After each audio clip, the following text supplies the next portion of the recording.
Hello again, and welcome to another episode of our English Learning Podcast. It's great to have you here, wherever you're listening from. Today we're talking about something that adds color, character, and a bit of cheeky charm to the English language British slang. Now, slang isn't always taught in textbooks, but it's an important part of sounding natural, understanding native speakers, and feeling confident in casual conversation. And let's be honest, it's also a lot of fun. So, if you've ever watched a British TV show or film and thought, what did they just say?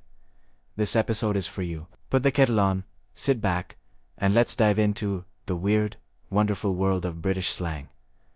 Let's start with a word you've probably heard before. In British English, mate simply means friend. It's used casually and very often. You might hear, "Alright mate, I went to the pub with a couple of mates." It's friendly, informal, and can even be used with strangers in the right setting. A builder might say it to another guy on the job. A shop assistant might say it if you've had a quick chat. Just be careful. It's mostly used by men, although some women say it too, but never in a romantic way. Now, let's move on to a classic. Cheers. We talked about this one in our last episode too, but it's such a versatile word that it deserves a place here as well. It doesn't just mean cheers. When you clink glasses, in the UK, it's also a very common way to say thank you. Like, "Here's your change. Cheers." Or, "Thanks for holding the door. Cheers."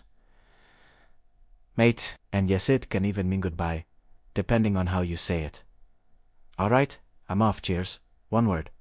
So many uses. Moving on now to knackered. This is one of the most British ways to say you're really, really tired.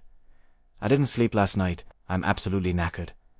Or finished a double shift at work totally knackered. It's informal, a bit cheeky, but very widely used. You'll hear it everywhere from students to your average office worker. Here's a funny one, chuffed. If someone says they're chuffed, it means they're really pleased or happy about something. "I passed my driving test, I'm well chuffed." Or "she was chuffed with her exam results." Sometimes people say dead chuffed, or proper chuffed for extra emphasis. It's very British, very cheerful. Let's look now at gutted, which is the complete opposite of chuffed. If you're gutted, it means you're really disappointed.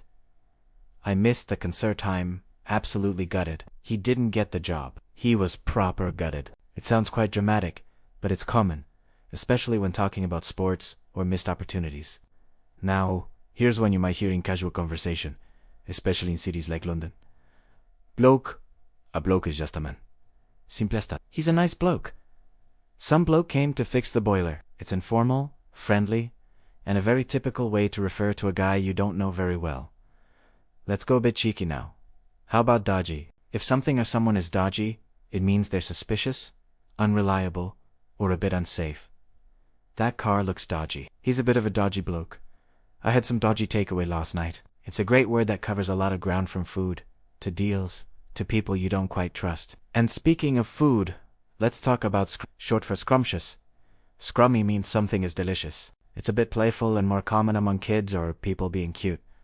"This cake is scrummy." You won't hear it in a formal restaurant, but it's still a fun and very British way to compliment your dessert. Here's another classic, skint. If you're skint, it means you have no money. "I can't come out tonight, I'm skint until payday." It's not a serious financial crisis, just a temporary state of having an empty wallet. It's the kind of thing you might say as a joke to a friend. Alright, let's look at a very British phrase, now taking the mick. This means making fun of someone, usually in a playful or cheeky way. "Are you taking the mick out of me?" Or, "He's always taking the mickey at work." It's not rude if it's between friends, but tone is important. It can be light teasing, or it can cross a line, so be careful with it until you know the context. Now, have you ever been in a rush, totally unprepared, and someone says you're in a bit of a pickle? Yes, just like the food, but this has nothing to do with cucumbers. If you're in a pickle, it means you're in a difficult situation. "I locked my keys inside the car." Bit of a pickle, really? It's quite an old-fashioned phrase, but still used especially in a humorous way. Here's one that's everywhere in British slang.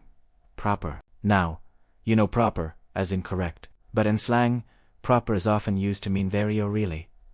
"That was a proper good meal." "He's a proper legend." It adds emphasis. You'll hear it a lot in the north of England and among younger people across the country. Let's talk now about legless and no. This isn't about someone missing their legs. If someone is legless, they are extremely drunk. After 3 pints, he was already legless. It is a slang term you'll hear when people are talking about a wild night out. It's funny, descriptive, and very British. Time for another favorite. Rubbish. This one's super common. Literally, rubbish means trash or garbage, but in slang, it's used to mean nonsense or not very good. That film was rubbish. What he said is total rubbish. It's mild but effective, a polite way to express disapproval without sounding too harsh. Let's take a quick look at loo, a classic British word for toilet. Where's the loo is much more common than where's the bathroom. In everyday British English, it's informal, polite, and widely used. You'll hear it everywhere from restaurants to homes to pubs. And finally, let's end on a high with a word that's pure British joy. Brilliant. We don't just use it to describe intelligence. In the UK, brilliant is used all the time to mean great, awesome, or fantastic. I got the job, brilliant, or that was a brilliant concert. It's positive, simple, and makes everything sound a little better. So there we are, whole bunch of fun, everyday British slang words to help you sound more natural, more confident, and a lot more local. Now, you don't need to use all of them at once. In fact, just picking a few and trying them out when the moment feels right is a great start. Maybe say cheers instead of thank you next time, or tell someone you're chuffed about something you're proud of, or even just laugh when you hear a mate say he's knackered after work.